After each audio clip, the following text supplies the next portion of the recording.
সরকার গ্যাসের দাম বাড়ালে পেট্রোবাংলা ঘেরাওয়ের হুঁশিয়ারি দিয়েছেন বিরোধী দলীয় চিফ হুইপ নাহিদ ইসলাম। শুক্রবার রাতে রাজধানীর আগারগাঁওয়ে জাতীয় চক্ষুবিজ্ঞান ইনস্টিটিউটে হবিগঞ্জে হামলায় আহত ছাত্রশক্তির নেতা আলিফ চৌধুরীর খোঁজখবর নেওয়া শেষে এসব কথা বলেন তিনি বলেন, বাসায় গ্যাস নেই, বিল ঠিকই দিতে হচ্ছে।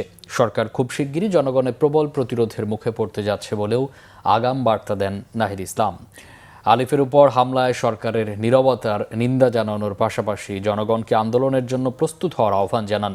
বলেন, তরুণরা সরকারের সাথে নেই, বিরোধী দলের সাথেই আছে।